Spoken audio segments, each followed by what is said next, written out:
सदा नाम घोष करू हरि कथा, सदा नाम घोष करू हरि कथा, तेने सदा चित्ता समाधान।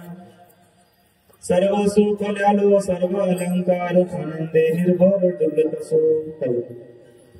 असो ऐसा कोठे आठवची नाही, देहीच विदेही भोगदशा। सर्व सुख ल्यालो सर्व अलंकार, आनंदे निर्भर डुलत सो। तुका म्हणे आम्ही झालो अग्निरूप, तुका म्हणे आम्ही झालो अग्निरूप, लागो निधी पाप पुण्य अंगा। सर्व सुख ल्यालो सर्व अलंकार, आनंदे निर्भर डुलत सो। विठ्ठला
सदा नाम घोष करू हरि कथा, तेने सदा चित्ता समाधान।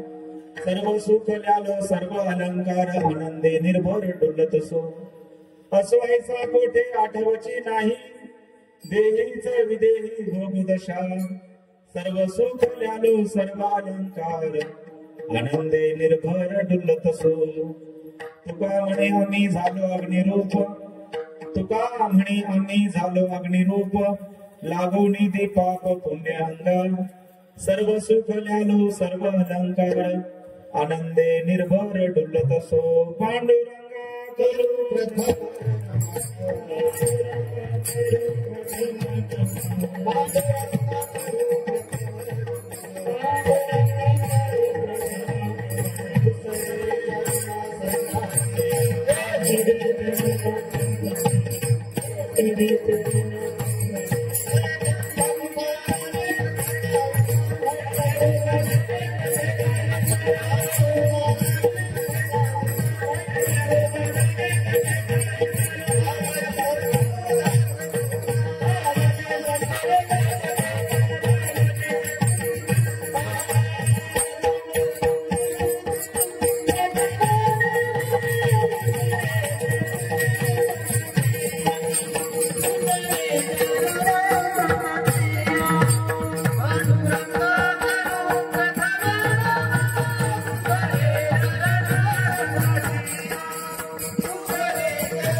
नमो ज्ञानेश्वरा, नमो ज्ञानेश्वरा। निवृत्ते उदार सोपान देवा, मुक्ताबाई नमो त्रिभुवन पावनी, आद्यात्रय जननी देवांची। नमो सद्गुरु तुकया ज्ञानदीपा, नमो सद्गुरु सच्चिदानंद रूपा, नमो सद्गुरु भक्त कल्याण मूर्ती, नमो सद्गुरु भास्करा पूर्ण कीर्ती। रायगडी मंदिरे वसे माझा राया, चरणासी अर्पितसे अजन्मही काया। जगदीश्वरांशी जयांशी जोडली ख्याती, प्रथम वंदितो तुम्हा शिव छत्रपती। विठ्ठला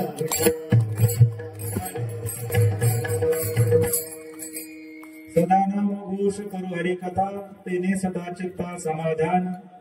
सर्व सुख ल्यालो सर्व अलंकार, आनंदे निर्भर डुलत सो। प्रस्तुत प्राप्त प्रसंगी कीर्तन रूपी सेवेकरिता निवडलेला अभंग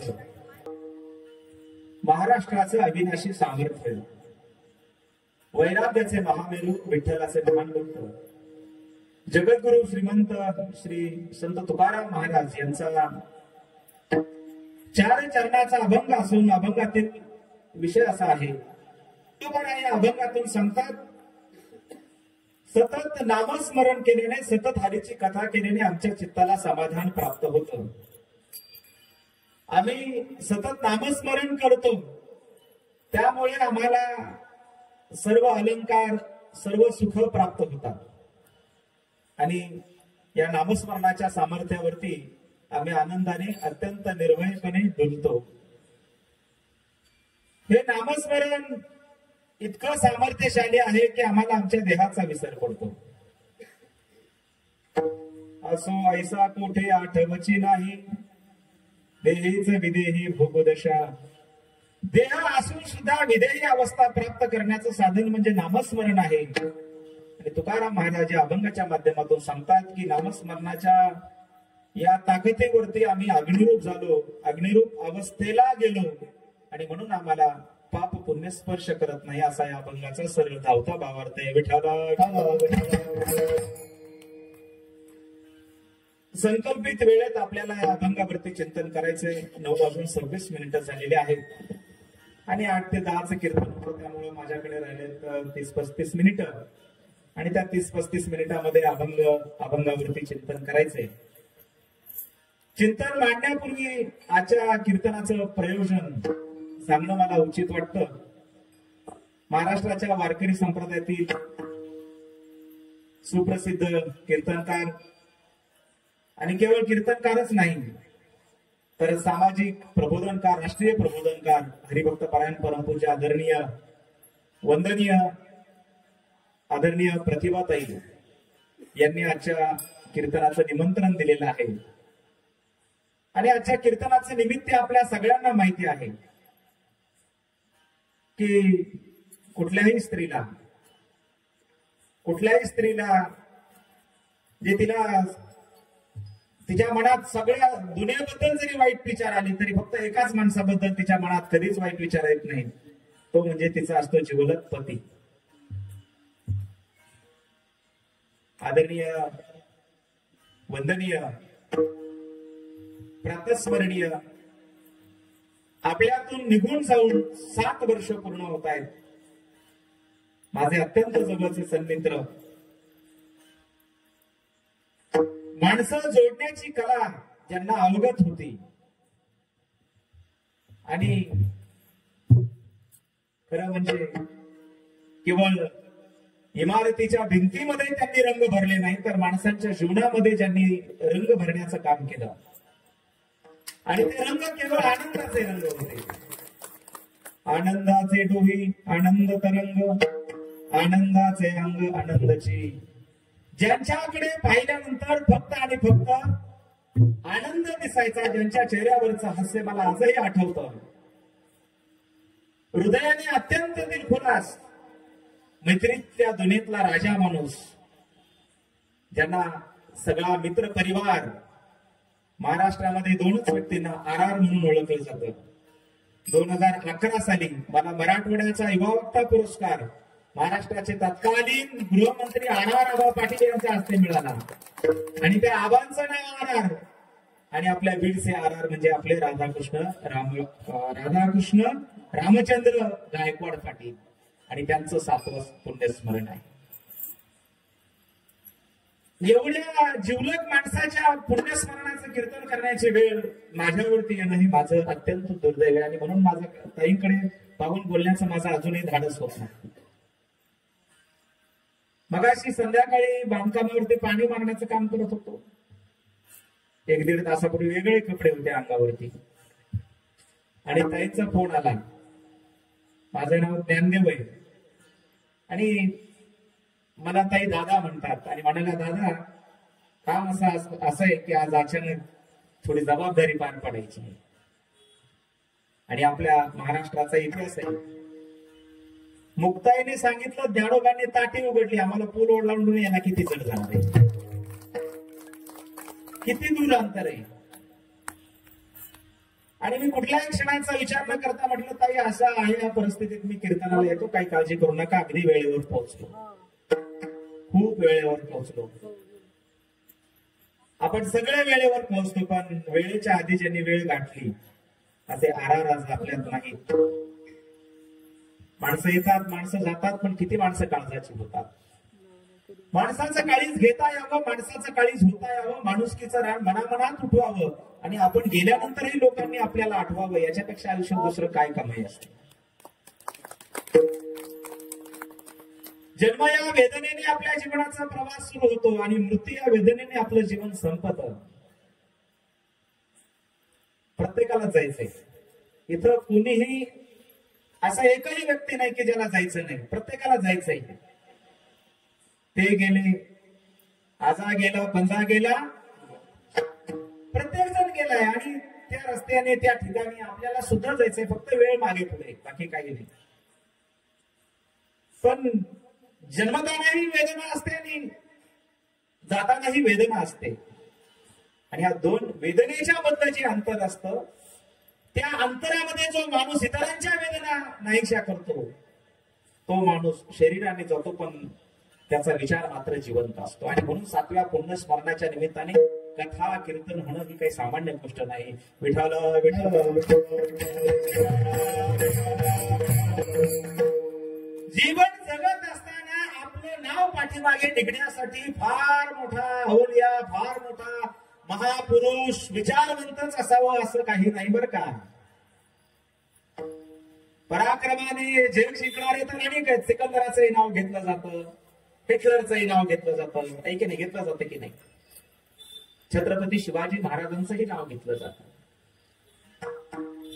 हिटलरचं नाव वेगळ्या कारणासाठी घेतलं जातं, सिकंदराचं नाव वेगळ्या कारणासाठी घेतलं जातं. पण मानवी मूल्यांसाठी, चारित्र्यासाठी आणि नीतिमत्तेसाठी छत्रपती शिवरायांचं नाव घेतलं जातं. मला माहित आहे आपल्या प्रत्येकाला इतकं मोठं नाही होता येणार. इतकं मोठं होता येणं ही अशक्य गोष्ट आहे. पण जीवन जगत असताना छोट्या छोट्या गोष्टी असतात. खरं बोलणं, मैत्री जपणं, माणसं जमा करणं, आजूबाजूच्या लोकांशी चांगलं वागणं. जेव्हा आपण जातो हे जग सोडून आणि जेव्हा आपल्याला स्मशान वाटिकेत नेलं, काय स्मशान वाटिका शब्द आहे, स्मशान वाटिका हे की नाही. आपल्या ग्रामीण भागात त्याला मसन वाटा म्हणतात, बरोबर आहे की नाही. मी तुम्हाला थोडक्यात सांगतो, मला अभंगाकडे जायचंय. पण आर यांच्या पुण्यस्मरणाच्या निमित्ताने कीर्तन आहे, त्यामुळे कदाचित सगळं कीर्तन हे आर यांच्यावरतीच होऊ शकतं. विठ्ठल विठ्ठल. शेवटचा निरोप देण्यासाठी अंत्यविधीच्या प्रसंगी सगळे लोक येत असतात. नाते गोते जे प्रत्यक्ष जीवनात आपल्यासोबत वाईट वागले ते त्या प्रसंगी असतात, हे की नाही. तोरणाधारी आणि मरणाधारी, आहे की नाही. दोन प्रसंगी शत्रुत्व हे त्या ठिकाणी नसतं बरं का. दोन प्रसंग आहेत, मरणाधारी आणि तोरणाधारी. चांगल्या कार्याला बोलवलं तर जावं लागतं निमंत्रण दिल्यानंतर, आणि अशा दुःखद प्रसंगी सुद्धा जावं लागतं. पण जेव्हा हा शेवटचा प्रसंग असतो, माझ्या पुढे माणसं कमी आहेत मला याची जाणीव आहे, पण कमी आहेत म्हणूनच मला थोडं बरं वाटतंय. कारण गर्दी काही कामाची नाही. गर्दीत माणसांच्या माणूस शोधू तुम्ही, वर्दीत माणसांच्या माणूस शोधू तुम्ही. आता गर्दीत माणसं सापडतील, व्यक्ती सापडतील, पण माणूस पण असलेला माणूस गर्दीत सापडेलच असं काही नाही. म्हणून माणसं किती आहेत तुकोबा म्हणतात, थोडे परिणिरे, थोडेच असावेत पण चांगले असावेत. एकच गायक असावं पण कांदळे महाराजांसारखा, एकच गायिका असावी पण आमच्या ताईंसारखा. मला थोडीशी त्यांनी उणीव भासू दिली नाही. आणि पकवायचे तर काय तरी. काय नाव तुमचं महाराज? हरिभक्त परायण नितीन महाराज लष्कर. लष्कर हा शब्द फार, लष्कर आहे की नाही. आणि आर आर यांच्या संदर्भात तर लष्कर हा शब्द फार महत्वाचा आहे. आर आर यांना 3 व्यक्तींबद्दल प्रेम होतं. ताई मी चुकत असेल तर मला दुरुस्त करा. आर आर यांचं 3 माणसावरती प्रचंड प्रेम होतं. एक पहिला होता एका दाण्याच्या 1000 दाणे करणारा शेतकरी. शेतकऱ्यावरती त्यांचं प्रचंड प्रेम होतं. दुसरा होता त्यांचं प्रचंड प्रेम होतं वारकऱ्यावरती. कधी वारकरी उपाशी जाऊ दिला नाही. आणि त्यांचं तिसरं प्रेम होतं भारतीय सैनिकांवरती.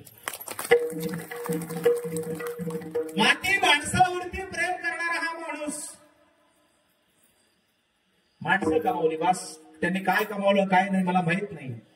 पण मला सांगा, ताईंना या ही जी सगळी राधाकृष्ण नगरी, त्या राधाकृष्ण नगरीतला प्रत्येक माणूस जेव्हा आमच्या ताईंना अगदी आपलेपणाने सगळ्यांनी आर यांची उणीव बासू न देता त्यांना जो आधार देण्याचं काम तुम्ही करतायत, यावरून तुमच्या लक्षात येईल की आर हा किती माणूसवेडा माणूस होता, माणसांवरती जीव लावणारा. आणि असे काही पुढे प्रसंग आहेत की तुम्ही ऐकत राहाल, मी बोलत राहील.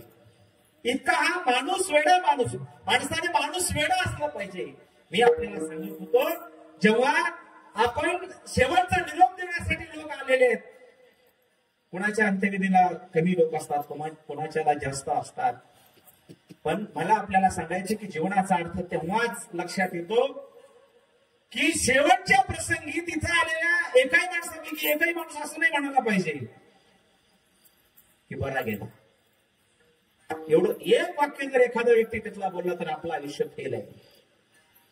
पण जेव्हा आरार गेले आणि बीड आणि पंचक्रोशीत जी हळहळ व्यक्त केली, प्रत्येकाच्या मुखातून एकच शब्द होते, वाईट झालं, वाईट झालं, देवानं वाईट केलं, हेच प्रत्येकाच्या मुखातले शब्द होते. आणि हे उद्गार प्रत्येकाच्या मुखातून निघणं आणि 7वं पुण्यस्मरण कथा कीर्तनाच्या प्रबोधनाच्या माध्यमातून साजरं होणं, मला वाटतं याचा अर्थ एकच आहे. तुका म्हणे एका मरणेची सरी, उत्तमची बुरे मागे राहिल्या कीर्ती.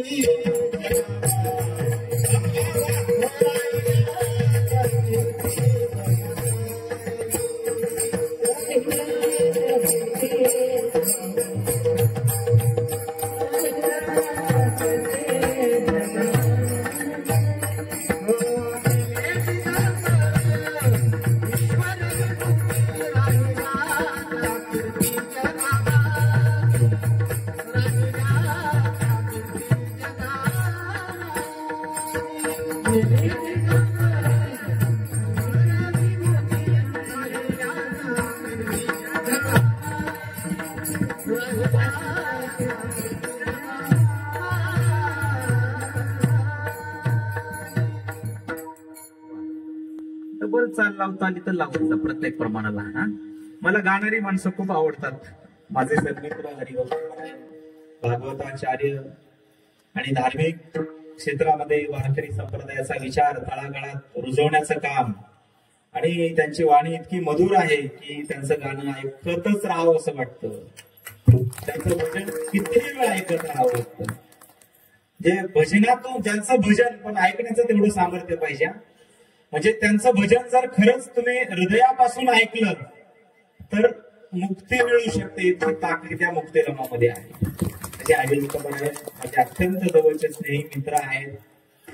खूप अट्टहास असतो, लोकांना हे माहीत झालं पाहिजे, लोकांना ते माहीत झालं पाहिजे की नाही. लोकांना जागा करण्याचं काम ते करतात. हरिभक्तपरायण मुक्तिराम महाराज खांडे या ठिकाणी उपस्थित झालेत. त्यांच्याही चरणारविंदी मी नतमस्तक होतो. विठाला विठाला. आणि म्हणून माझे अत्यंत जवळचे स्नेही आर यांच्या पुण्यस्मरणाच्या निमित्ताने हा नामसंकीर्तन सोहळा होतोय. आणि आज पहिल्या दिवसाची कीर्तन सेवा माझ्याकडे आलेली आहे. किती भाग्यवान आहोत आपण. मला इथे आल्यानंतर ताई खूप आनंद झाला बरं का. मुक्तिराम महाराज इथे आम्ही जेव्हा आलो तेव्हा 10-12 माणसं होती. 10-12 होती. नंतर आता अर्ध मंडप भरलाय. कथेच्या वेळी मला वाटतं पूर्ण भरलेलं असतंय की नाही. पावसा पाण्याचे दिवस आहेत. किती ती विना किती सुंदर वाजते हे की नाही. सगळं महाराजांची थाप छान आहे. वातावरणात गारवा आहे की नाही. आणि म्हणून या मिळालेल्या संपूर्ण वेळेमध्ये आपल्याला भगवंताचं नामस्मरण करायचंय. अत्यंत चांगलं वातावरण आहे. कमी वेळेत जास्त पुढे जाणार नाही. पण ह्या प्रत्येक क्षणाचा आपल्याला आनंद घ्यायचा आहे. माणसं मोजत बसतात किती आयुष्य, ते शुभेच्छा देतात ना, शतायुष्य व्हा. तुम जिओ हजारो साल के दिन हो.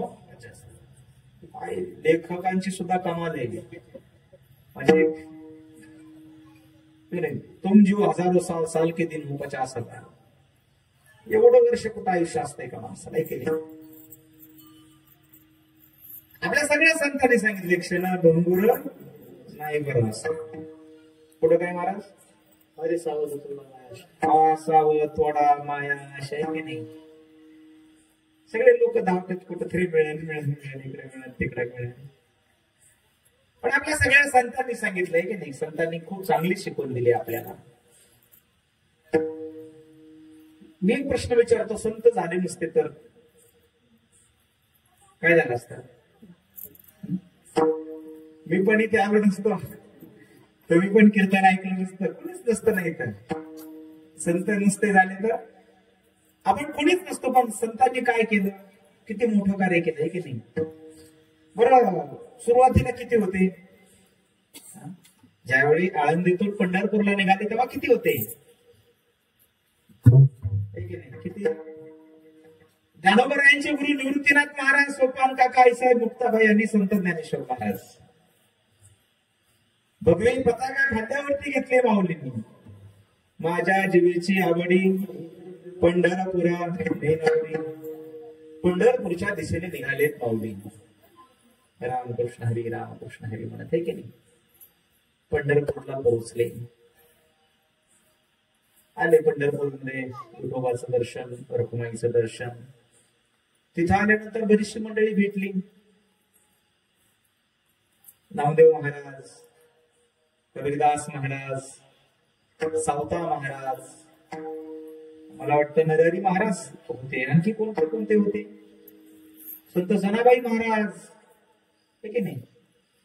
म्हणजे संत ज्ञानेश्वर महाराजांनी आळंदीतून पंढरीच्या दिशेने जे टाकलेलं हे पहिलं पाऊल आहे. आपण त्याला वारी म्हणतोय की नाही.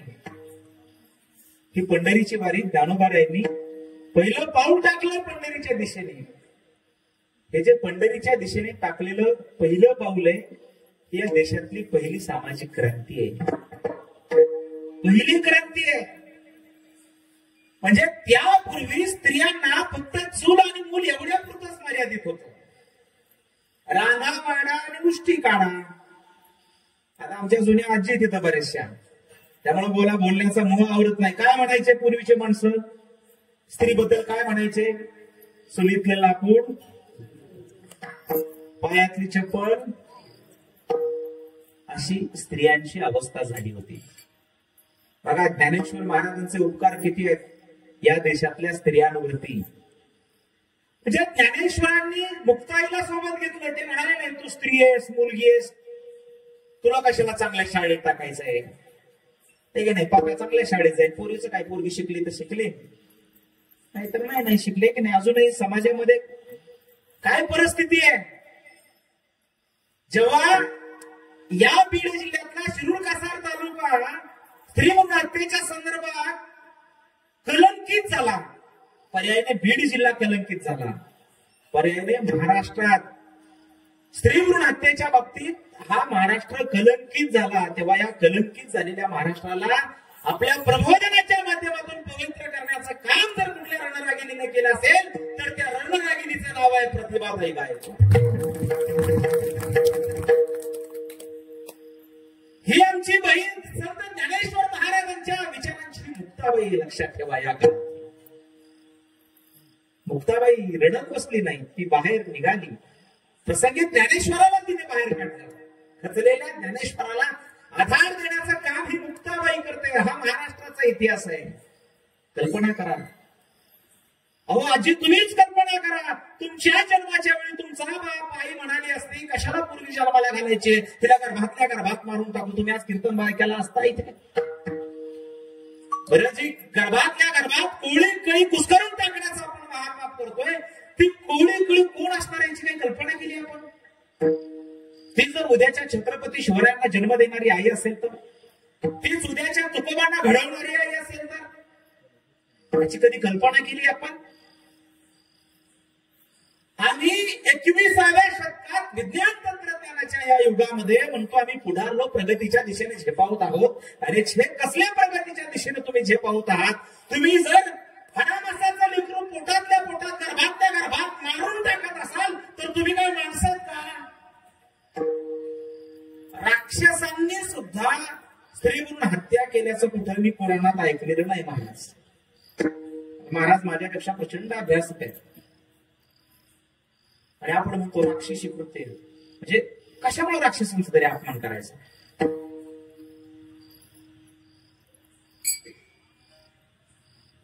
म्हणजे संतांनी काय केलं, आज आम्ही काय करतोय. पण मला अभिमान वाटतो संत ज्ञानेश्वर महाराजांनी आळंदी ते पंढरपूर जी पाऊलवाट चोखाळली ती पाऊलवाट आमची ताई आज चोखाळते. आणि आज ह्या बीड जिल्ह्यामध्ये जितके पोरं जन्माला येतात तितक्याच पोरी जन्माला येतात त्या मौलीची पुण्य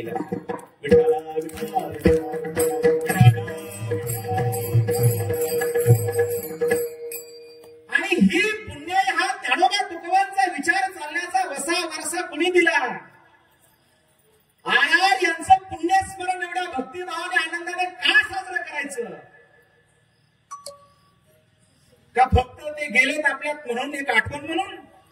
अजिबात नाही. हा कार्यक्रम पार पाडणं ही फक्त एकट्या प्रतिभाताईंची जबाबदारी नाही, ही सगळ्यांची तोनामाची बीड जिल्ह्याची जबाबदारी आहे. ज्या आर यांनी ताईंना कीर्तनाच्या मंचावर उभा केलं या माणसासाठी एकदा आपण जोरदार टाळ्या वाजवल्या. हे क्रेडिट त्यांचं आहे. म्हणजे ते प्रत्यक्ष कीर्तनाला उभा नाही राहिले पण त्यांनी ताईंना उभा केलं. ताईंनी हा प्रबोधनाचा जागर संपूर्ण महाराष्ट्राच्या भूमीत घडवला. काय म्हणजे समोर बसल्यात म्हणून मी बोलत नाही आणि समोर बसल्यानंतर त्यांच्याबद्दल बोलणं म्हणजे मी छोटा भाऊ आहे त्यांचा. पण ताईंचं वक्तृत्व किती भरड आहे. बोलायला लागल्यानंतर त्यांचा आवाज, त्या आवाजातली ताकद, ते सामर्थ्य हे कुठून आलं. हे हा संत विचार त्यांना आई वडिलांकडून सगळ्यांकडून जरी आला असला तरी आर यांनी हे धाडस दिलं. 700 वर्षापूर्वी संत ज्ञानेश्वरांनी जनाबाईला धाडस दिलं. संत जनाबाईला आज या माय माऊली कीर्तनामध्ये उभा मला फार आनंद वाटतोय. असंच कीर्तन रंगलं होतं त्या पंढरपूरच्या वाळवंटात. नामदेव महाराज कीर्तनाला उभे, कबीरदास महाराज पटवार वाजवायला आहेत, संत ज्ञानेश्वर महाराज आहेत. आणि जनाबाईचा अधिकार म्हणजे जनाबाईला संत ज्ञानेश्वरांनी काय अधिकार दिलाय. जनी म्हणे देवा ज्ञानदेव कीर्तन करी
अधून मधून बिनधास्त प्रमाण म्हणायचं.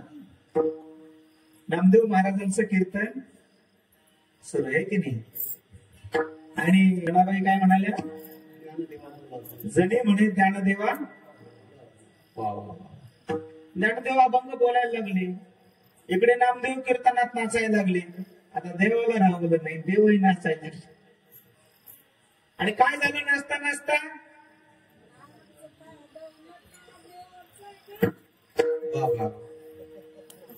नाचता नाचता देवाचा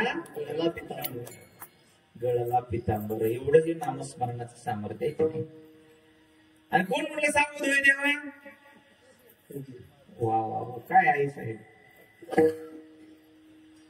ऐसी कळवळ्याची जाती करी लाभा विनंती, हे की नाही. आई थोर तुझे उपकार. कबीरदास महाराज म्हणाले, देवा जरा सावध व्हा, रुक्मिणी माता बघतायत, पितांबर गळाला आहे, रोटे फिटायला लागले की नाही. नामदेव महाराजांचे कीर्तन आहे. मला काय सांगायचंय तुम्हाला, हे पितांबर गळाला देवाने सावरलं, पितांबर नेसले, पण नामदेव महाराजांनी एकच टाळी पिटवली, चंद्रभागे वाळू विटती. माझा नामदेव गोपाळाशी लया वाटे. आता मला सांगा, गोपाळाला लया वाटायच्या, ज्ञानदेव महाराज लया वाटतात असं ते म्हणाले का? नाही, तू या जातीतला आहे, तू त्या जातीतला आहे, तू आमका आहे, तू स्त्री आहे, पुरुष, गरीब आहे, श्रीमंत म्हणाले का? सगळ्यांना देतात नोकरी, ठीक आहे नाही. यारे यारे गाण तोर याती भरत्या, ठीक आहे नाही. सगळ्या जातीतले, शिंपी जातीतले संत नामदेव महाराज, आहे की नाही. सोखबर आहेत तिकडे आरणला सावता महाराज म्हणतात, काय म्हणतात? आमुची माळी याची जात शेत लावू बागायत, आहे की नाही. सावता सागर प्रेमाचा आगर धरीला अवतार. तिकडे नरहरी महाराज म्हणताय, देवा तुझा मी सोनार, तुझ्या नामाचा व्यवहार. सेनानावी महाराज काय म्हणाले? आम्ही वारीक वारीक करू हजामत. मी काय सांगतोय लक्षात येते का तुमच्या? संत स्वतःच्या जातीचा उच्चार करतायत अभंगाच्या माध्यमातून, बघा. म्हणजे ते मोठ्या अभिमानाने सांगतायत की मी आमच्या जातीतला आहे, अमुची माळी याची जात, आहे की नाही. देवा तुझा मी सोनार, आम्ही वारीक वारीक. बघा, संत म्हणजे अमुक जातीत आलेत म्हणून ते गर्वही करत नाहीत, आणि अमुक जातीत जन्माला आलेत म्हणून ते न्यूनगंडही बाळगत नाही. संतांनी सांगितलंय, तुम्ही कुठल्या जातीत जन्माला आलात हे महत्वाचं नाही, तुम्ही जे कर्म करत आहात ते महत्वाचं आहे. विठ्ठला या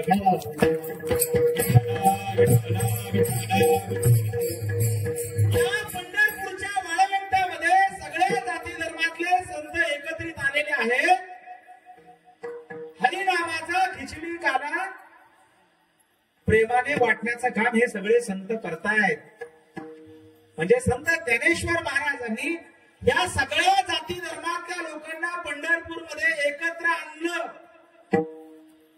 सगळ्यांना त्यांच्या त्यांच्या हिश्श्याचं आरक्षण दिलं ज्ञानेश्वर महाराजांनी. बघा, पण एक विशेष गोष्ट ज्ञानेश्वर माऊली महाराजांनी केली, ती म्हणजे आता आम्ही महिलांना स्थानिक स्वराज्य संस्थांमध्ये 33% आता 50% आरक्षण दिलं.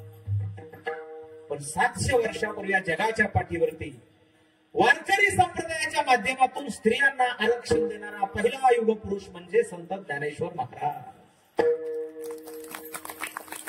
आणि ज्ञानेश्वर महाराजांनी ते आरक्षण दिलं नसतं तर आदरणीय प्रतिभाताई तुम्ही आज कीर्तनाच्या माध्यमातून प्रबोधन केलं, ही माऊलींची कृपा आहे. नामदेव महाराज म्हणाले, नाचू कीर्तनाचे रंगी ज्ञानदीप लावू शकी. ते म्हणतात कीर्तनाच्या रंगी नाचू, नुसते नाचू नाही, नाचता नाचता ज्ञानदीप लागू. म्हणजे कुणीतरी ज्ञानाचा दिप विजवला होता, कुणी विजवला, काय विजवला त्याच्या मला बोलायचं नाही, वेळही नाही, माझी वेळ संपत आली. मला अभंगाकडे यायचं पहाट होती काय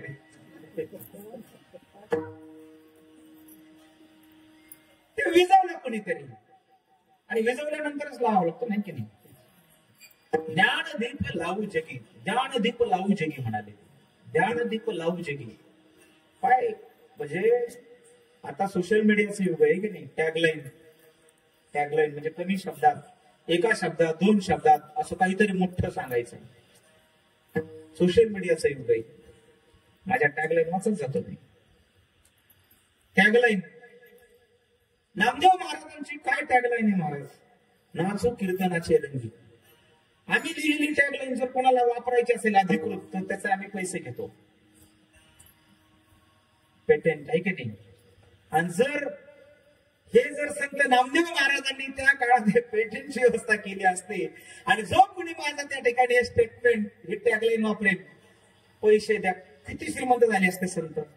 आज आमच्यासारखा मनुष्य एखादा लेख लिहिला, एखादी टॅगलाईन एखाद्याला लिहून दिली तर त्याचे पैसे घेतो. संतांनी हजारो अभंग लिहिले, महाराष्ट्राला, या देशाला, जगाला दिले, आणि ज्या अभंगामध्ये जगाचं कल्याण आहे, आणि त्यांनी 1 रुपया घेतला नाही, ते किती महान असते. सेवितो हरस वाटितो अनिता, सेवितो हरस वाटितो अनिता, सेवितो हरस वाटितो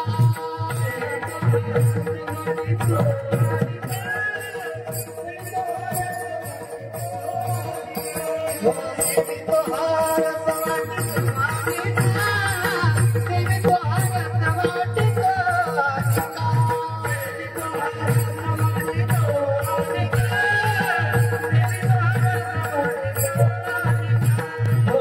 वाटितो अनिता. हरे हो नकारान भई, हरे हो नकारान भई, हरे हो नकारान भई. विटेवरी जांची पाऊले समान, विटेवरी जांची पाऊले समान, विटेवरी जांची पाऊले समान, विटेवरी जांची पाऊले समान.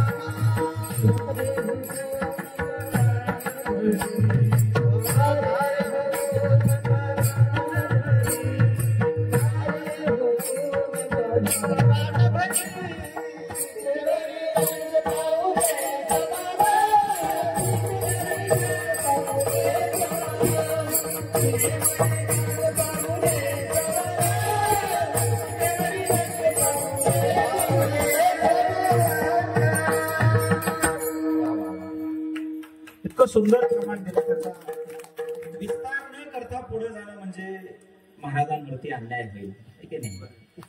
सेवितो हा रस, काय याचा अर्थ?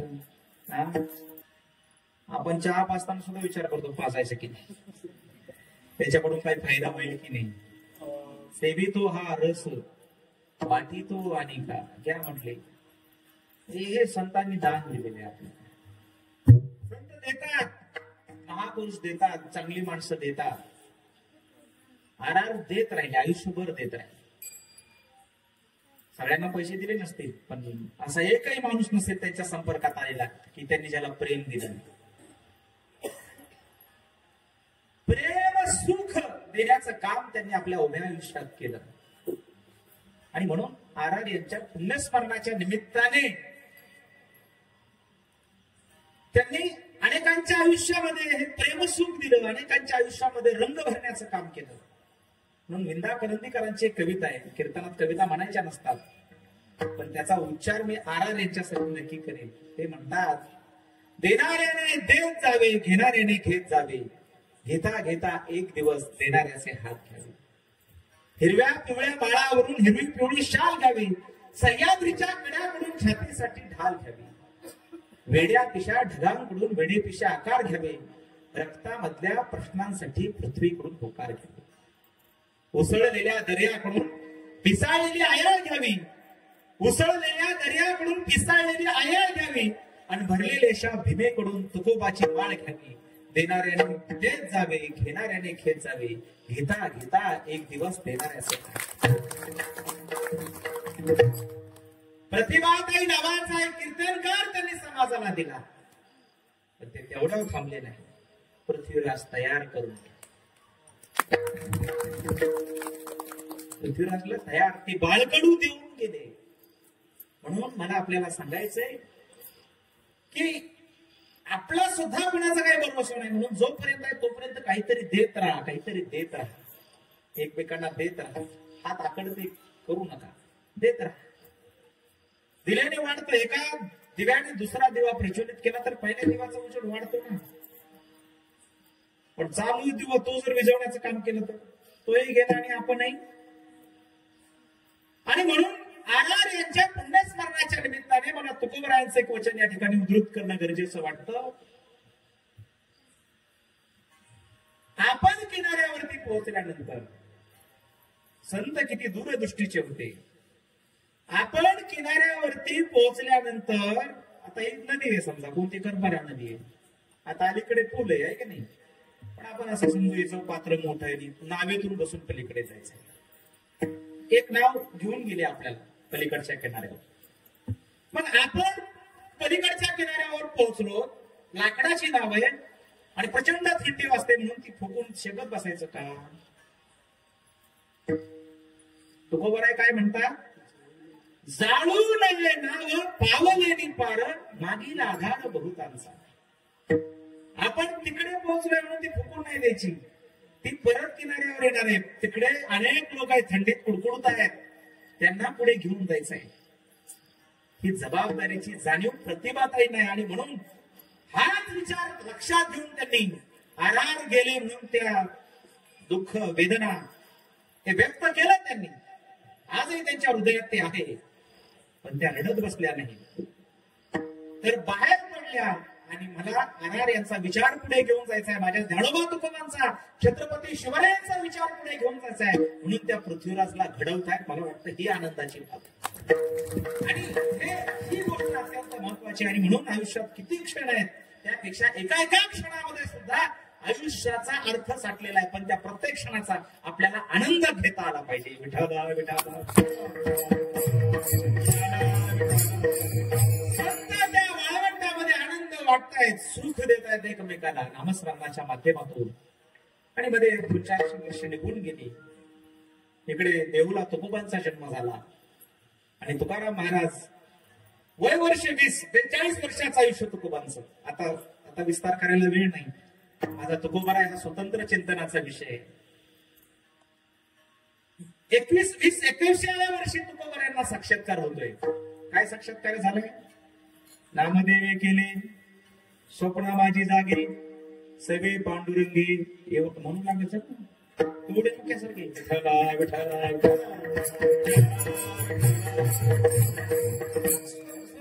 असं बोलायचं. मी एकटा आपण सगळ्यांनी कीर्तन म्हणजे सगळ्यांचं आहे. तू पाठ असलं तर बोला ना. मला इतकं छान म्हटलं काजळे महाराजांनी, महाराज मी अभंग आज कीर्तनाला घेतला, पहिला शब्द म्हटले की अख्खा अभंग म्हणले. नामदेवे केले स्वप्न माझी जागे सगळे पांडुरंगे. आता म्हणायचं येऊन नाही बोलायचं. सगळे पांडुरंगे सांगितले काम करावे कवित्व. काय सांगितलं? सांगितले काम करावे कवित्व वाहुगे निमित्त बोलू नये. तुकाराम महाराजाला नामदेव महाराजांनी स्वप्नात सांगितलंय. म्हणले काय व्यर्थ बडबड करता, 20-21 वर्ष गेली आयुष्याची. पांडुरंग परमात्मा तुकोबरायांच्या घरात तर 8 पिढ्यांपासून लढणारे वारी करणारे तो फार मोठा इतिहास आहे. तुकोबराय म्हणजे काय आगळा वेगळा रसाय नाही की नाही. जगातली पहिली कर्जमाफी करणारी तुकाराम महाराज. 21व्या वर्षी अभंग लिहिला. आता कर्जमाफीचा विषय खूप गाजतो आहे की नाही. तुकाराम महाराजांनी त्या काळात कर्जमाफी केली. आणि मग सांगितलं नामदेव महाराजांनी स्वप्नात म्हणले बाबा आम्हीचं काम जे अपूर्ण राहिलेलं आहे, आम्ही जे पंढरपूरच्या वाळवंटात ज्ञानदीप प्रज्वलित करण्याचं काम जे हाती घेतलं होतं ते काही एकाच आयुष्यात सगळ्या गोष्टी होत नाहीत, म्हणून आता आमचं कार्य तुम्ही करा. आणि तुकाराम महाराजांनी तो ज्ञानोबा नामदेवराय आणि या वारकरी संप्रदायाचा विचार त्या ठिकाणी घेतला, लिहायला सुरुवात केली. बुडते हे जन न देखवे डोळा म्हणून कळवळा येतो कळवळा. बुडते हे जन, हे बुडणारे जन माझ्या डोळ्याने मी बघू शकत नाही. पहिल्यांदा कर्जमाफी केली, अभंग लिहायला सुरुवात केली, लोकांचं प्रबोधन करायला तुकाराम महाराजांनी सुरुवात केली. आम्हा हे कौतुक जगा द्यावी नीत. तुकाराम महाराजांनी आपल्या आयुष्याचं किंवा आपण जन्माला आल्याचं किंवा आपल्या कार्याचं प्रयोजन काय असं असंख्य अभंगात सांगितले. आम्ही वैकुंठवासी आलो कारण याचे कारणाशी बोललेले जे ऋषी साच भावी वर्तावया. आम्हा हे कौतुक जगा द्यावी नीत. आम्हाला कोणतं कौतुक आहे? जगाला नीतिमत्तेने चाला, सरळ रस्त्याने चाला हे सांगणं हे आमच्या आयुष्यातलं कौतुक आहे. तुकाराम महाराज या ठिकाणी सांगायला लागले. तुकाराम महाराज प्रबोधन करायला लागले. देऊळच्या परिसरामध्ये तुकाराम महाराजांच्या नावाचा बोलबाला झाला. इकडे देऊळमध्ये तुकाराम महाराज भक्तीचा प्रचार प्रसार करतायत, नामस्मरणाचं महत्व लोकांना सांगतायत. आणि त्याच वेळी पुण्यात देऊळपासून जवळच असलेल्या लाल महिना जिजाऊ साहेब शिवबांना लहानाचं मोठं करण्याचं काम करतायत. 4 कीर्तने छत्रपती शिवाजी महाराजांना ऐकण्यासाठी जिजाऊंनी स्वतः आपल्या सैनिकांकरवी निमंत्रण देऊन पुण्याच्या लाल महालात एकदा, लोहगावला एकदा, देहूला एकदा आणि इंद्रायणीच्या काठावरती एकदा 4 कीर्तन छत्रपतींनी तुकाराम महाराजांची शिरवण केली.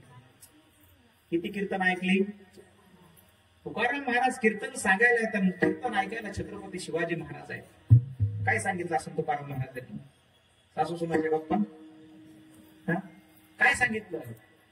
तुकाराम महाराजांनी छत्रपती शिवाजी महाराजांना राष्ट्रधर्म सांगितला. परावी नारी माऊली समान, परस्त्री माता समान असते, हा विचार तुकोबांनी दिला आणि छत्रपती शिवाजी महाराजांनी तो आचरणात आणला. तुकोबांनी सांगितलं, वृक्ष वली आम्हा स्वैरे, वनचरे पक्षी सुस्वरे आळविती. छत्रपती शिवाजी महाराजांनी झाडे लावा, झाडे जगवाची मोहीम हाती घेतली. तुकोबांनी सांगितलं, उदक करा. काय युक्ती? उदक म्हणजे पाणी, पाण्याचं संरक्षण युक्तीने करा. छत्रपती शिवाजी महाराजांनी पाणी अडवा, पाणी जिरवाची मोहीम राबवली. आणि त्या काळात समुद्रामध्ये सिंधुदुर्ग नावाचा किल्ला मालवणच्या खुर्ते बेटावर बांधला आणि समुद्रामध्ये 3 वड्या पाण्याच्या विहिरी विकसित करण्याचं तंत्रज्ञान छत्रपती शिवाजी महाराजांनी जगाला दिलं. हे तुकोबांच्या गाथेतून. तुकोबा द्यायचे, शिवराय स्वीकारायचे. तुकोबा छत्रपती शिवाजी महाराजांचे गुरु आहेत. तुकोबा देत आहेत, शिवराय स्वीकारतायत. तुकोबांनी छत्रपतींना इतकं दिलं की छत्रपती शिवाजी महाराज खुश झाले. काय झाले? खुश झाले. म्हटले, आता आपल्या सद्गुरूंनी आपल्याला इतकं दिलं तर आपल्या सद्गुरूला आपण काहीतरी दिलं पाहिजे. आपल्या सद्गुरूला आपण काहीतरी दिलं पाहिजे. म्हणून छत्रपती शिवाजी महाराजांनी, प्रसंग मोठा, इतिहास मोठा आहे, पण वेळ कमी, आपल्याला 2-3 मिनिटात थांबायचे. छत्रपती शिवाजी महाराजांनी त्यांना चांगला घोडा दिला. तुम्ही मला घोडा का दिला? गाडी द्यायला पाहिजे होती. त्या काळात गाडी नव्हती. छत्रपती शिवाजी महाराजांनी तुकोबांना पाठवलेला त्या काळातला घोडा म्हणजे आजची फॉर्च्युनर. लक्षात ठेवा. घोडा म्हणजे काय, मरका पाठवला होता काय? त्या काळात त्याची, आजच्या जर किमतीत म्हटलं तर त्याची मला वाटतं एखादा कोटी त्या घोड्याची किंमत असेल. असा घोडा छत्रपती शिवाजी राजांनी, घोडा, दिवट्या, छत्री, घोडे, बरंच काय काय काय काय दिलं. सैनिक घेऊन आले, तुकोबांकडे घेऊन आले आणि म्हटले, महाराजांनी हा नजराना दिलाय. तुकाराम महाराज म्हटले, कशासाठी दिलाय? म्हटले, तुम्हाला तुमचं हे सगळं, तुम्ही संसार सोडून दिला, देवाधर्माच्या नादी लागलात, अभंग न्यायालयाला समाजाचं प्रबोधन करत आहात, तुमचा संसार त्याच्यामध्ये उद्ध्वस्त झाला, तुमच्या घरात काहीच शिल्लक राहिलं नाही आणि त्यामुळे तुम्ही असमाधानी आहात. तुमच्या चित्ताला समाधान नाही. तुमच्या चित्ताला समाधान प्राप्त व्हावं, तुमच्या घरात सुख समृद्धी अलंकार यावेत म्हणून हे सगळे अलंकार, सगळे भेटवस्तू पाठवलेले आहेत. तुकाराम महाराज किती विशाल अंतकरणाचे होते. ते म्हणाले, या सुखवस्तूंनी आम्हाला समाधान, आमच्या चित्ताला समाधान प्राप्त होणार नाही, तर आमच्या चित्ताला समाधान प्राप्त करणारी एकमेव गोष्ट आहे, ती गोष्ट म्हणजे अभंगाच्या पहिल्या चरणात. सदानाम घोष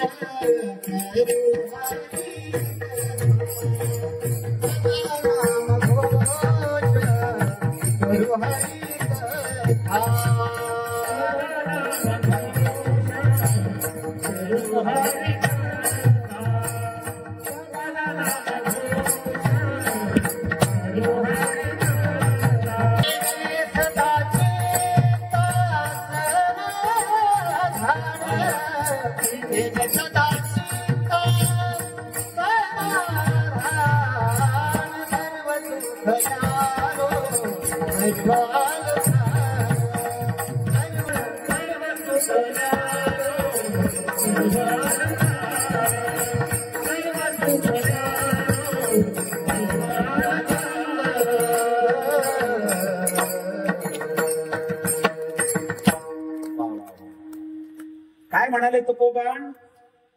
काय म्हणाले आजी? सदा नाम घोष करू हरी कथा आणि ते नाही सदा चित्ता समाधान. मला वाटतं ह्याच्यापेक्षा आणखी विस्तार करण्याची आवश्यकता आहे का? काय म्हणाले तुकोबा? सदा नाम घोष. नामघोष करू, पण कधी कधी नाही तर सतत. आणि नामघोष केल्यामुळे काय होत आहे?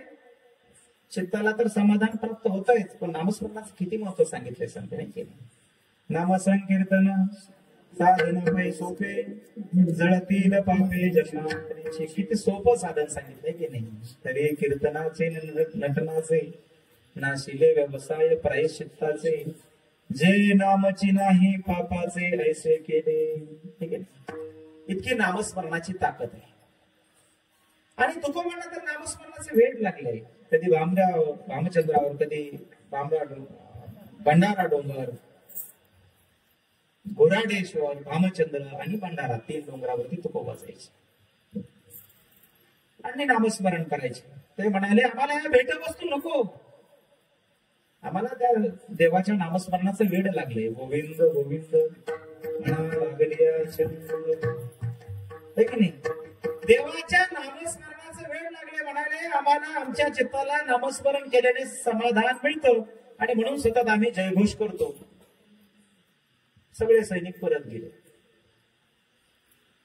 आता महाराजांना वाटलं सद्गुरूंनी तर नाही घेतलं, पण गुरु माऊलीला जे अलंकार दिलेले ते तरी म्हटले परत पाठवावे.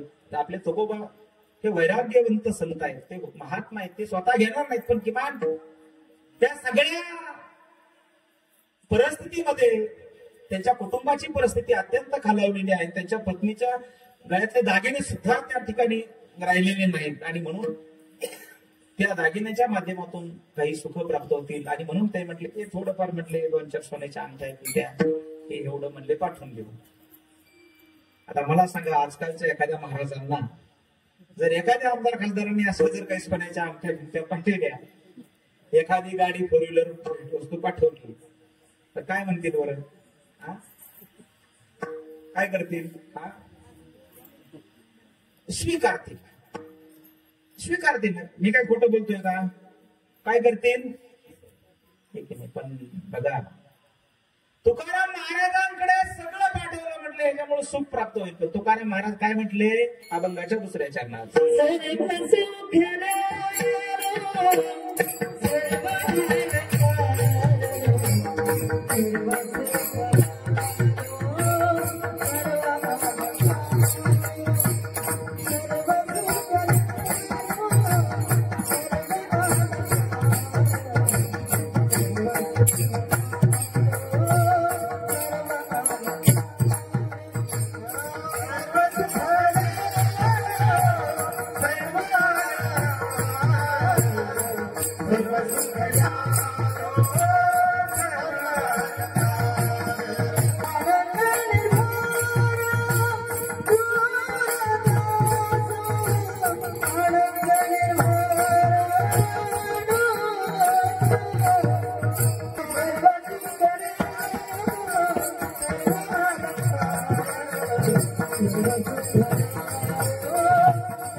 सर्व सुख ल्यालो सर्व अलंकार आनंदे निर्भर.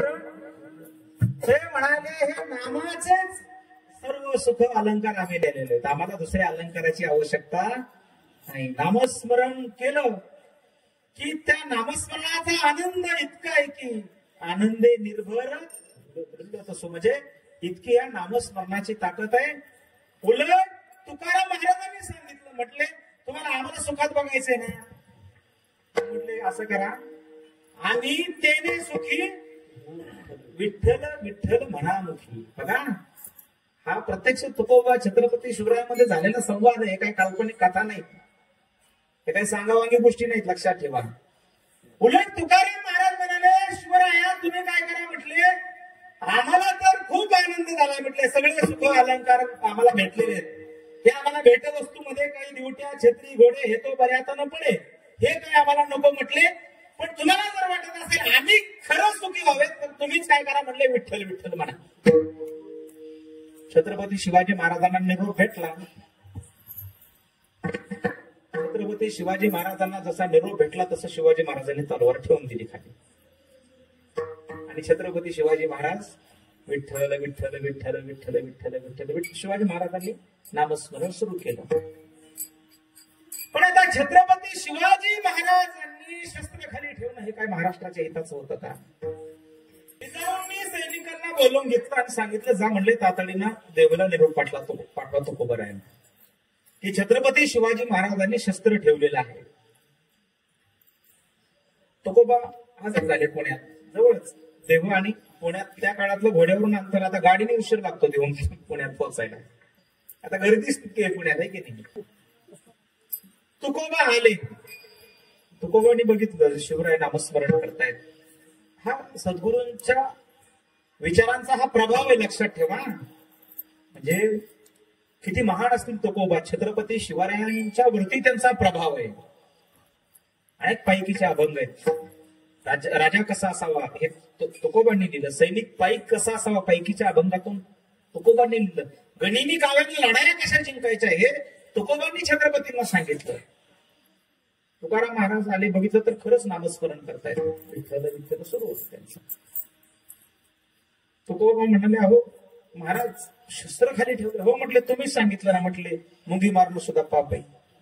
आता वैद्यवरती अन्याय अत्याचार करणारे हे जे दुश्मन आहेत, हे तर माणसं आहेत आणि माणसं मारणं मुंगी मारणं पाप आहे म्हणता तुम्ही. दया क्षमा शांती तिथे देवाची वस्ती. तुम्ही म्हणता दया करा, मुंगी मारणं सुद्धा पाप आहे. हे असे शत्रू मारायचे म्हटले, मग तलवार कशी आली आता तुम्ही सांगितलं ना. ते म्हटले, शिवराया सर्वसामान्यांचा सांभाळ करणं म्हणजे दया, पण सामान्यांना कुणी जर छळत पिडत असेल तर अशा दुर्जनाचा नाश करणं याचं नाव सुद्धा दया. दया तिचे नाव भूतांचे पालन, अनेक निर्दाळन कंटकांचे. धर्मनितेचा हा ऐकावा व्यवहार, निवडिले सार असार ते. तुकाराम महाराजांनी छत्रपती शिवाजी महाराजांना धर्म सांगितलाय आणि किती सोप्या शब्दात सांगितलंय बघा ना. आपल्याकडे पाप आणि पुण्य सांगायचे माणसं काय कुठं चाललंय जग. आणि इतकी भीतीच दाखवली जाते आपल्याला पाप पुण्याची. अमुक केलं तर पाप होईल, अमुक केलं तर पुण्य होईल. पापाची आणि पुण्याची व्याख्या तुकोबांनी दोनच शब्दात सांगितली. पुण्य परोपकार. परोपकार करणं म्हणजे पुण्य करणं. आर यांनी उभ्या आयुष्यामध्ये परोपकार केला. जे जे काही आपल्याकडे चांगले ते इतरांना देत राहील म्हणून त्यांचं पुण्यस्मरण होते. लक्षात ठेवा, पुण्यस्मरण कुणाचं होतं? पुण्य परोपकार. तुकाराम महाराजांनी सांगितलं परोपकार करणं म्हणजे पुण्य. आणि पापाची व्याख्या एका शब्दात सांगितली, पाप ते इतरांना परपीडा त्रास देणं म्हणजे पाप. पाप त्याचे नाव न विचारिता नीत, भलतेची उन्मत करी सदा. तुकाराम महाराजांचं हे वचन आहे. जे भलतेच उन्मत्त झालेले आहेत, अनितीने वागतायत, अशा दुर्जनांचा नाश करणं म्हणजे पाप नाही. ही सुद्धा एक प्रकारची दयाच आहे. हे छत्रपतींना तुकोबांकडून मिळतंय. तुकोबा वयाच्या 42व्या वर्षी तुकोबांचं वैकुंठ गमन आणि त्यानंतर बराच कालखंड छत्रपती शिवराय महाराष्ट्रामध्ये स्वराज्य. शिवरायांना 50 वर्षाचं आयुष्य मिळालं. किती वर्षाचं? मोठा इतिहास आहे. पण एक संदर्भ, एक विचार या कीर्तनाच्या निमित्ताने सांगतो. अनेक संकट आली. अफजल खान आला, प्रतापगडाच्या पायथ्याला महाराजांनी त्याचा कोथळा काढला. दया तिचे नाव भूतांचे पालन, अनेक निर्दयन कंटकांचे. सिद्धेश्वर आला त्याच्या वेड्यातून निष्ठून आले. पण महाराज पन्हाळा राजगडा आला तोपर्यंत तिकडे मुघलांचं सैन्य घेऊन 1.25 लाखाची फौज घेऊन शाहिस्ते खान पुण्यात आला. किती 1.25 लाख? आता मला सांगा, 1.25 लाखासोबत लढायचं म्हटलं आपल्याकडे किती पाहिजे होते महाराजांकडे सैन्य? 50,000 तरी किमान. किती होते महाराजांकडे? 40,000, 30, 20, 10,000 किती होते शिवाजी महाराजांकडे? शाहिस्ते खान लहान मानामध्ये 1.25 लाखाची फौज घेऊन आलाय. छत्रपती शिवाजी महाराजांच्या सोबत किती सैन्य आहे? 10,000, 9, 8, 7, 5, 4, 3, 2, 1. किती आहेत महाराजांच्या सोबत? 900, 800. महाराजांच्या सोबत आहेत 700 आणि 700तले 400 कात्रजच्या घाटात.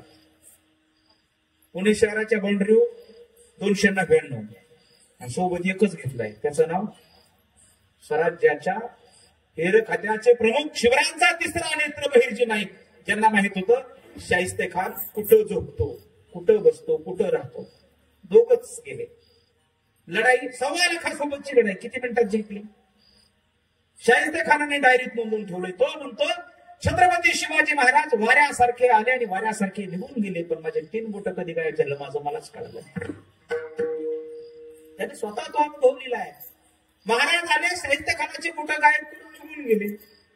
अफजल खानाचा पोतळा काढला, शाहिस्तेखानाची बोटच का छाटली? त्याचं शिर छाटतानाच आलं का महाराजांना? तो तर एकटाच होता, झोपलेला होता, बेसावत होता. मग 3 बोटच का छाटली? महाराज बघा, प्रत्येक गोष्ट शक्तीने नाही तर काही गोष्टी युक्तीने करतात. महाराजांना माहित होतं हा आपल्या देशातला नाही, हा तिकडून आलाय, उत्तरेकडून आलाय, लांबून आलाय, परदेशातून आलाय. त्याची 3 बोटं छाटली तर त्याच्या तुटलेल्या बोटांचं रक्त सांडत सांडत तो दिल्लीपर्यंत जाईल. तिथं जाऊन सांगेल कुठल्याही मोहिमेवरती जा, पण छत्रपती शिवरायांच्या स्वराज्यावर चाल करून जाऊ नका. तिथं गेला तर बोट गायब होतात. म्हणजे 450 वर्षापूर्वी छत्रपती शिवाजी महाराजांनी या देशातलं पहिलं सर्जिकल स्ट्राईक केलं होतं. सर्जिकल स्ट्राईक म्हणजे या देशातलं पहिलं सर्जिकल स्ट्राईक छत्रपती शिवाजी महाराजांनी केलं. आणि जेव्हा पुलवामाची घटना घडली तेव्हा आपल्या भारतीय सैनिकांनी सुद्धा सर्जिकल स्ट्राईक केलं. ही शिवनीती आहे. आणि ही शिवनीती पुढे घेऊन जात असताना छत्रपती शिवाजी महाराजांना संतांच्या नजरेतून आम्हाला समजून घेता आलं पाहिजे. म्हणजे छत्रपती शिवाजी महाराज म्हणाले नाही मी महाराष्ट्राचा राजा, मी कशाला नामस्मरण करू? पण तो कोण सांगतायत का? सांगतायत. म्हणून छत्रपती शिवाजी महाराजांनी सुद्धा नामस्मरण केलं. ह्या नामस्मरणाची ताकद किती आहे? आपण त्याच्या 3ऱ्या चरणामध्ये तो खूप असा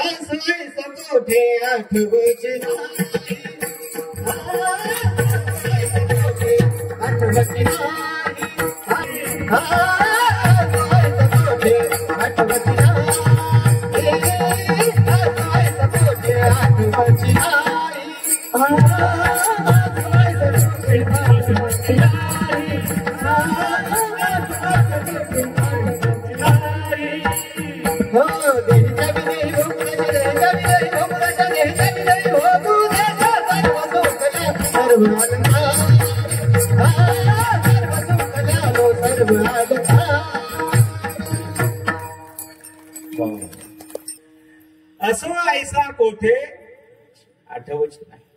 नामस्मरणाची ताकद तुकोबाराय सांगतात.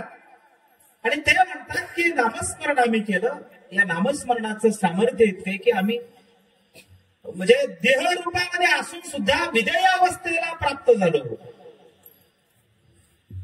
ही नामस्मरणाची ताकद आहे. तुकाराम महाराज सांगतात विधेय अवस्थेला तर आम्ही प्राप्त झालोच, पण नामस्मरणाची इतकी ताकद आहे, इतकी ताकद आहे की आमच्या जीवनाला पापही आणि पुण्यही स्पर्श करू शकत नाही. कारण आम्ही अशा अवस्थेला प्राप्त झालो की अग्निरूप अवस्थेला प्राप्त झालो.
तुका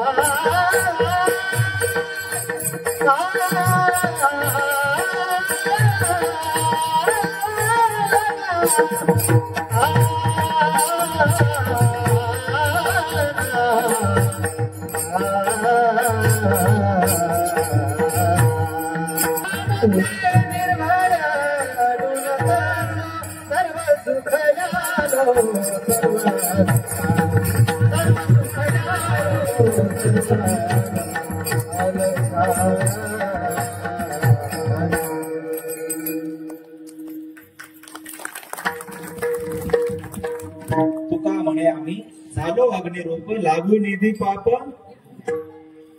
सर्व सुख न्यालो सर्व अलंकार आनंदे निर्भर विठोबार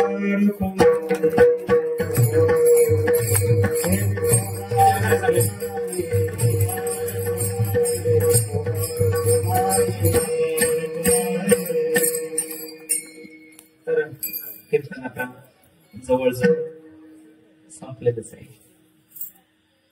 खूप आनंद वाटला मला. ते थोडं कल्पना नव्हती, नाहीतर आपल्या युट्यूब चॅनलवरून फेसबुक पेजवरून हा संपूर्ण कार्यक्रम मी लाईव्ह सोडला असता. कारण काय होतं की मी आज कीर्तन करतोय हे माझ्या आईची पुण्य आहे. ते भजन म्हणते असंख्य अभंग पाठायचे गोबांचे. ते लहानपणी आमच्या शेतात जायची खुरपायला आणि मी पाठीमागून तिला असं विलगायचं, तेव्हा ती अभंग म्हणायची. आणि ते माझ्या बोबड्या बोलात तिने ते ओतले, म्हणून आज मी तुमच्या समोर बोलू शकलो. ते असं कीर्तनात चाल वगैरे नाही, पण भजन म्हणते. भजनात बसले ना 2-2, 3-3 तास गाते. काही कुठे शिकलेली नाही. जसं मी कीर्तन कुठं शिकलो नाही तसं तेही कुठं भजन शिकलेली नाही. एवढं निसर्ग दत्त देणगी असते. जसं आदरणीय प्रतिभाताई एक थर्ड वक्तृत्व आहे, अफाट आहे. त्याच्या आवाजातली धार त्या राजकारणात जर असते ना तर पळता वेळी थोडी केली असते. शेतकऱ्यांना छळणारे हे ते सगळे आहे की नाही. पण त्या योगायोगानं वारकरी संप्रदायात आहेत. पण तरी देखील मौ मेना होनी अनेक विष्णुदास कठीण वज्रास भेदू ऐसे. तेव्हा त्या भगतसिंग सुखदेव राजगुरू यांची नावं त्यांच्या मुखातून येतात. भारतीय सैनिकांच्या कर्तृत्व गाथा जेव्हा त्यांच्या अमोघ वाणीतून त्या सांगतात तेव्हा आमच्या अंगावरती काटा उभा राहतो. पण त्या अनाथांच्या बाई सिंधुताई सपकाळ म्हणाले होत्या ना, महाराष्ट्रात मोठं होण्यासाठी मरावं लागतं. तसं अनेक करत नाहीत खेडोपाडी गावोगावी. आता मंथन ताईंचा आवाज आपण ऐकला. मी आज ताई तुम्हाला पहिल्यांदा ऐकलं. पण ताई कधीतरी असंच कीर्तनाचं आयोजन करा पुढच्या वेळी, कारण ही आठवण माझ्या कीर्तनात म्हणजे त्यांच्या गायनात माझं कीर्तन झालं ह्याचा मला एक वेगळा आनंद होईल. आणि लष्कर महाराज तुम्ही तर तुफान आहेत, तुफान. पण आम्हीच कमी पडलो त्याबद्दल करा क्षमा अपराध माय बाप तुम्ही. आजळी महाराज तर इतका सुंदर आवाज आहे महाराजांचा. महाराजांचं काय नाव? गचंडे सर. सोपं आहे बाबा. गचंडे सरने स्वराला पकडणं. स्वरा मधुर असतात आणि म्हणून ते अधूनमधून स्वराला सुद्धा गचंडीत त्याचं काम करतात. पण ताकदीने उभे. आणि बघा ना, तरुणा भाग्यवंत नटे हरिचिंतन. माणूस वयाने तरुण असून चालत नाही, मनाने तरुण असला पाहिजे. म्हणून गचांडे महाराजांसाठी एकदा अशा जोरदार टाळ्या. पलीकडच्या मातोश्री ताईंचं नाव काय? ताईंचं नाव सावित्रीताई. आम्ही सावित्रीच्या लेखी आहे की तुझ्या वडाची करीतो. सावित्रीच्या लेखी आम्ही गर्भातल्या सावित्री आम्ही गर्भातच मारितो. सांग सखी सावित्री असा कसा तुझा वसा, रक्तातला अंधार अजून जात नाही कसा. रक्तातला अंधार ज्यांनी नाहीसं करण्याचं काम केलं त्या क्रांती ज्योती सावित्रीबाई फुले. त्यांनी सुद्धा काव्य फुले लिहिली बरं का. आज तुम्ही संतांची काव्य फुले आपल्या मधुर आवाजातून गाता, टाळ घेऊन उभ्या. हिंमत लागते, हिंमत. त्या जिगरबाज मायमाऊलीसाठी जोरदार टाळ्या. आणि जोपर्यंत महिला कीर्तनकार या स्टेजवर उभारत नाहीत, अशा कीर्तनात टाळ घेऊन उभारत नाहीत, तोपर्यंत जे समाजावरती चाललेला जे अन्याय अत्याचार आहे तो थांबवायचा असेल तर स्त्रियांना पुढे घ्यावं लागेल. मुक्ताबाई, जनाबाई, जिजाऊ, अहिल्याबाई, सावित्रीबाई तुम्हाला व्हावं लागेल. आमचे आरार ते म्हणाले, प्रतिभाताईंना म्हणाले, प्रतिभा तू पुढे हो. म्हणाले की नाही ताई? पुण्यश्लोक अहिल्याबाई होळकर. प्रसंग ऐकायला तुम्हाला दुःखद वाटेल, पण खरं बोललं पाहिजे. अहिल्याबाई होळकर, जामखेड, त्यांचं माणकोजी शिंदेची मुलगी. मल्हारराव होळकरांचे सुपुत्र खंडेराव यांच्यासोबत होता. नवरा लढाईत केला, सासरा गेला, मुलगा गेला, जावाई गेला, नात्यातला एकही पुरुष जिवंत नव्हता.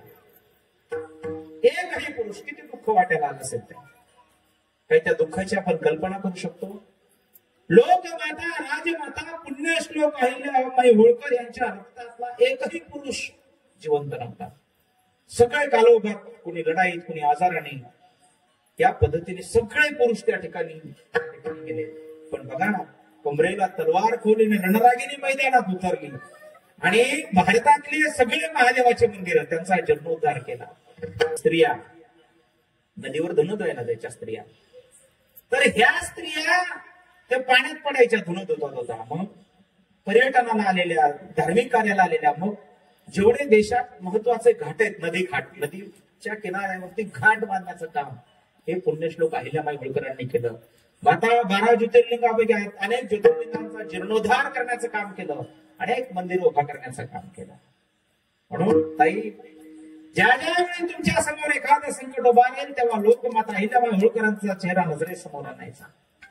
राष्ट्रमाता, राजमाता जिजाऊ बाळासाहेबांचे पती 1664 शहाजी महाराज भोसले त्या कर्नाटकातल्या एका अरण्यामध्ये घोड्यावर सवारी करताना पडले आणि अचानक आपल्याकडे निघून गेले. पण जिजाऊ मासाहेब हिमतीनं लढल्या आणि पोराला गादीवर बसवलं.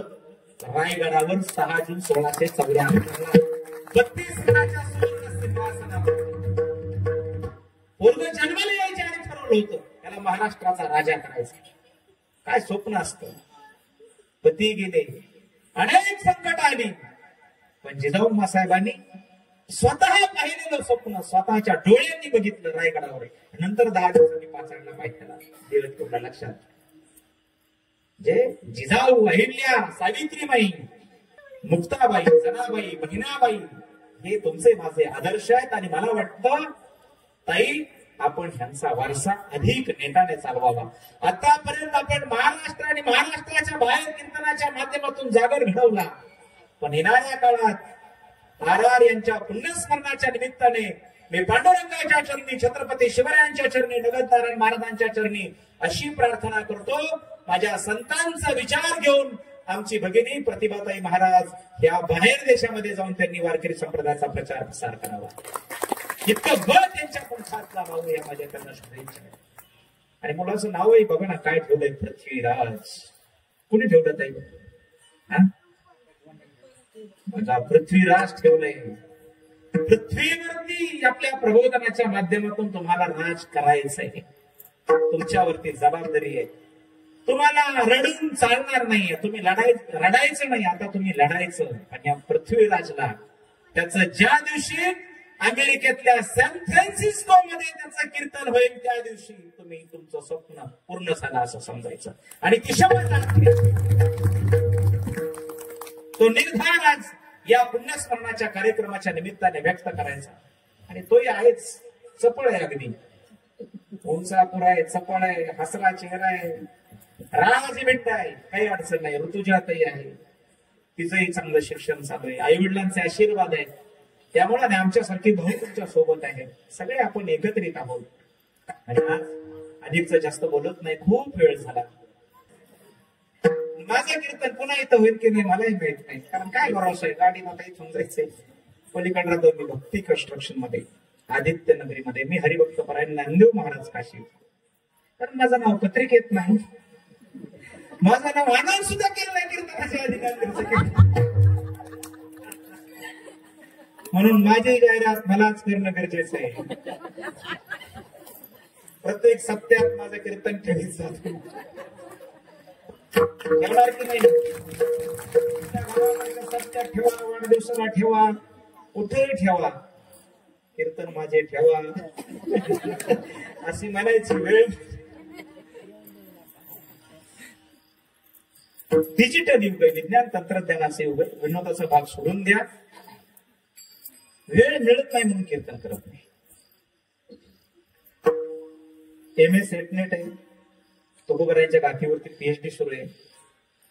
हे धोतर नेसायची काही आवश्यकता नाही, पण एकच तळमळ आहे की तुकोबांचा विचार माणसात शेवटच्या माणसापर्यंत पोहोचला पाहिजे.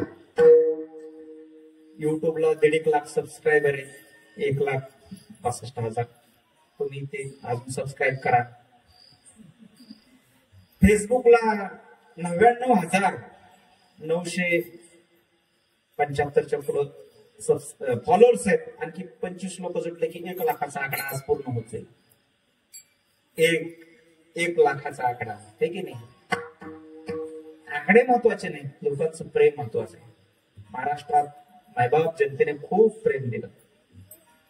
महाराजांनी इकडे ढेकर दिला, जांभळी आली, निम्नते पुरते अधिकते सरते करुणी घ्यावे तुम्हा ते विनमितो असे.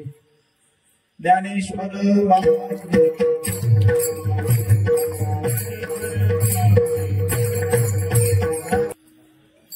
शक्तीचा आणि भक्तीचं प्रतीक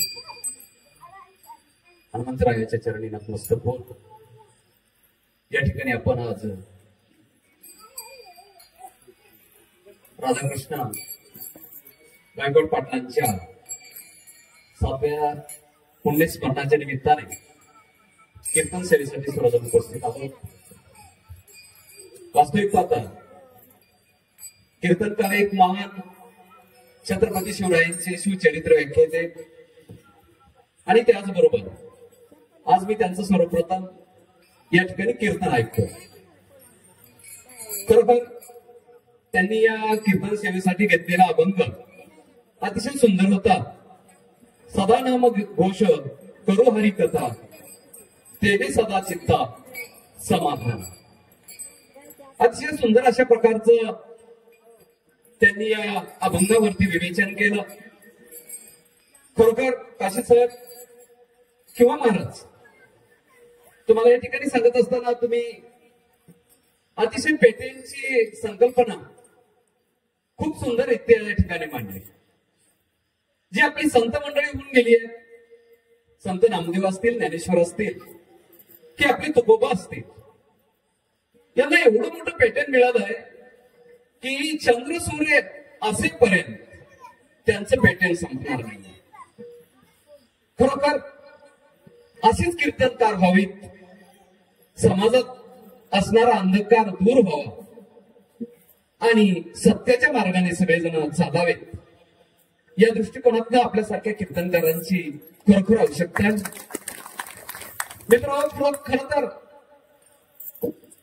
प्रतिभाताईंचे मालक असणारे आर पाटील यांचा आणि आमचा परिचय त्यांच्या विवाहानंतर झाला आणि योगायोगाने आम्ही या ठिकाणी बुकिंग केली रोहाऊसची. अर्धवट काम चालू असताना महाराजांनी आता त्यांचे गुण वैशिष्ट्य फार सुंदर सांगितले. मी तेवढे सांगत बसणार नाही, परंतु एकच सांगतो. अर्धवट काम चालू असताना पाणी मारलंय की नाही, काही नाही, आम्ही बघायला यायचो. आणि या ठिकाणी बघायला येत असताना काम अतिशय निकृष्ट दर्जाचं असायचं.